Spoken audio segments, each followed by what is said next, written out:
I feel like a lot of people can identify this. Have you stayed at a job because you were worried about the lapse in insurance? I feel like a lot of people can identify with that. I actually went to a job that I really, really, really enjoyed, and I really enjoyed the people I worked with, and I really enjoyed what I did. And then they're a little bit smaller company. I think they only have like 40 or 50 people, but it was a great company. I only worked 4 days a week. Like, how great is that? You worked 36 hours and got paid for 40. 3 day weekend. Really enjoyed it. And I had to quit that job because they're a smaller company. And the insurance, when we finally had to refill my wife's prescription for her diabetes, it was $1,000 a month, not including any of the other prescriptions, so we couldn't even afford it. So I had to quit and go back to the place that I don't really, really, really, really, really like. And all of that, all of that would be gone if we just had universal health care. But what I want people to do, just for the love of God, go on your pay stubs. And if you're like me, I pay insurance. Well, a lot of people it's bi-weekly. I pay insurance weekly because we get paid weekly. I pay $159 for the top tier insurance a week, right? So that's over $600 a month. Then I pay for dental insurance.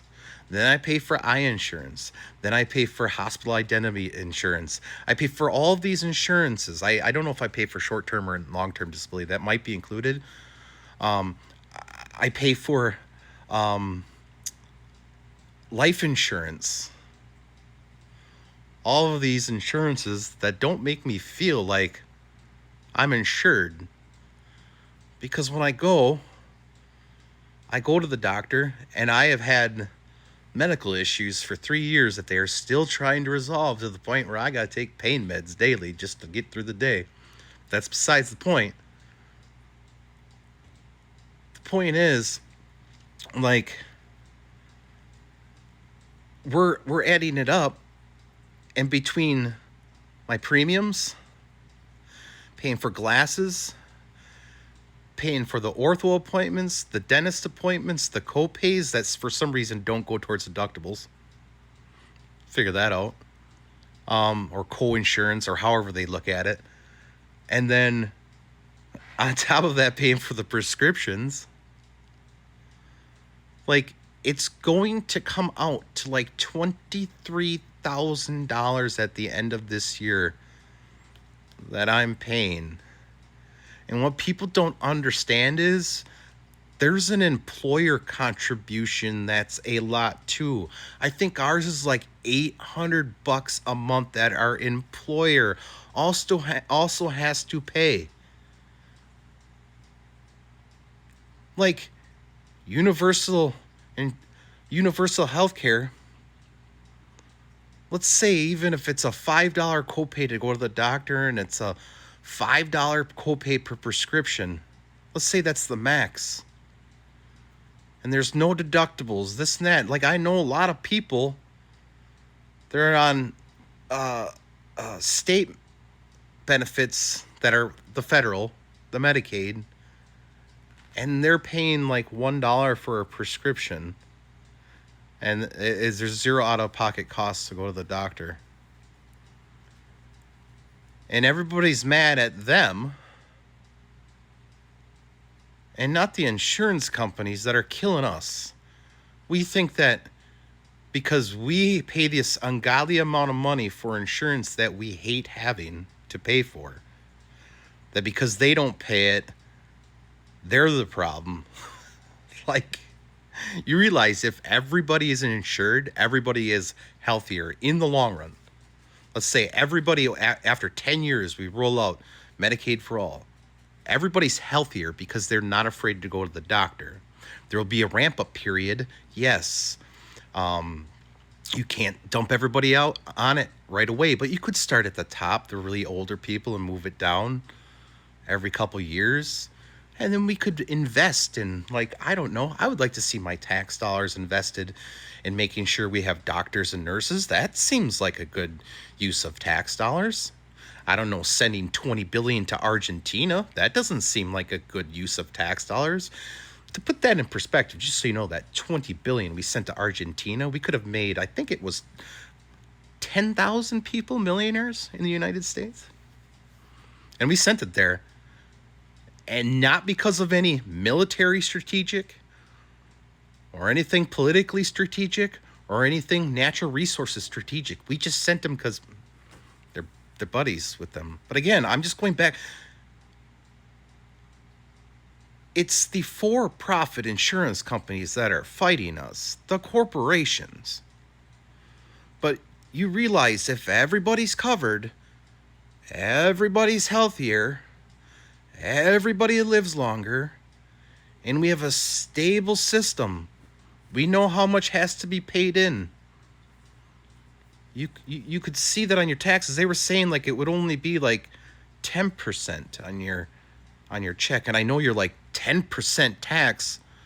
We just jumped from 2% to 18% in tariffs on what we're paying on goods now. 2 to 18. The difference is you actually don't know how much you're paying. But with universal healthcare, you could know what you're paying. Like, what is the fucking problem with that? Honestly, add it up on your check and see what percent you're being paid. By the way, the Supreme Court did say that because you have to have medical insurance or whatever, that's a tax. It's a tax. So they're taxing you for subpar shit, for stuff that insurance companies don't even want to pay for. I can't even get, I have been on, there was 2 medications that I had been on for years. They wouldn't give me the medication that I was on. Forced my doctor to change it.